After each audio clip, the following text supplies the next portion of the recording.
എല്ലാവർക്കും നമസ്കാരം. ഡോക്ടർ ബാലാണ്.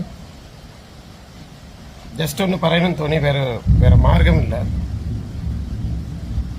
ഞാൻ ഇപ്പം അടുത്ത കാലത്ത് കുറച്ച് വീഡിയോസൊക്കെ കണ്ടായിരുന്നു. എൻ്റെ കാര്യം വേറെ വഴിയില്ല. അതുകൊണ്ട് പറയാം, 10 കൊല്ലം എന്നെ ഉപദ്രവിക്കുക. 10 കൊല്ലം ഒരു മനുഷ്യനെ ഉപദ്രവിച്ചുകൊണ്ടിരിക്കുകയാണ്. In the name of law, in the name of law. നമുക്ക് പേരെടുത്ത് പറയാൻ പറ്റില്ലല്ലോ. അവർക്ക് എന്ത് വേണമെങ്കിലും പറയാം, എനിക്ക് പറയാൻ പറ്റില്ല. കാരണം ഞാനാണ്. ആണല്ലേ, പറയാൻ പാടില്ല. എത്ര സങ്കടം ഉണ്ടെങ്കിലും മനസ്സിൽ വയ്ക്കണം, ചിരിച്ചുകൊണ്ടേയിരിക്കുന്നു അല്ലേ. ഈ മീഡിയയെ കുറിച്ച് ഒരു കാര്യം പറയണം. മീഡിയ നല്ല കാര്യങ്ങൾ ചെയ്യുന്നുണ്ട്, നല്ല നല്ല കാര്യങ്ങൾ. ഇന്നും കൂടെ ഞാൻ ന്യൂസ് കണ്ടായിരുന്നു. നല്ല ചില സത്യങ്ങളൊക്കെ പുറത്തു കൊണ്ടുവരുന്നുണ്ട്, ചില അസത്യങ്ങളും പറയും for the views.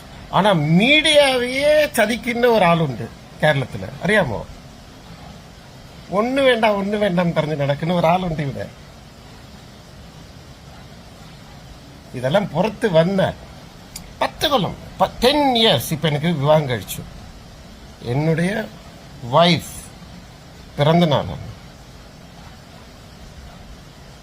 Case case case case case എന്ത് ചെയ്യും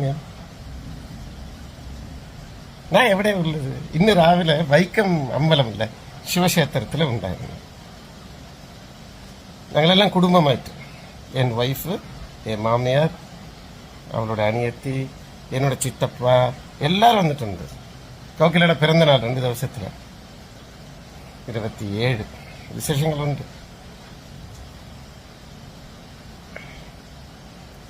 ഇവിടെ നിയമമുണ്ടോ? കേരളത്തിൽ ഈ ലോകത്ത് നിയമമുണ്ടോ? അപ്പൊ എന്താ ചെയ്യേണ്ടത്? എന്താ നമ്മൾ ചെയ്യേണ്ടത്? മീഡിയയെ ചതിക്കുന്ന ഒരാളുണ്ട് ഇവിടെ. അതാണ് ഏറ്റവും വലിയ ഹൈലൈറ്റ്. ഇനി എന്നെ ഉപദ്രവിച്ചാൽ ഞാൻ വലിയ പ്രസ് മീറ്റ് വയ്ക്കും, എല്ലാ സത്യങ്ങളും തുറന്നു പറയും. ഇത് നടക്കും, എഴുതി വെച്ചോളൂ, നടക്കും. എല്ലാ ഏഷ്യാനെറ്റ്, മനോരമ ന്യൂസ് എല്ലാരെയും വിളിക്കുന്നതാണ്. സത്യങ്ങൾ തുറന്നു പറയും. അപ്പൊ നിങ്ങൾ നെറ്റിപ്പോവും. പറ്റാതെ കൊണ്ട് കേട്ടോ, ഒന്ന് ക്ഷമിക്കണം. Thank you. എന്നാ വിശ വെച്ച് കൊണ്ടിടുங்க 2 പേരെയും.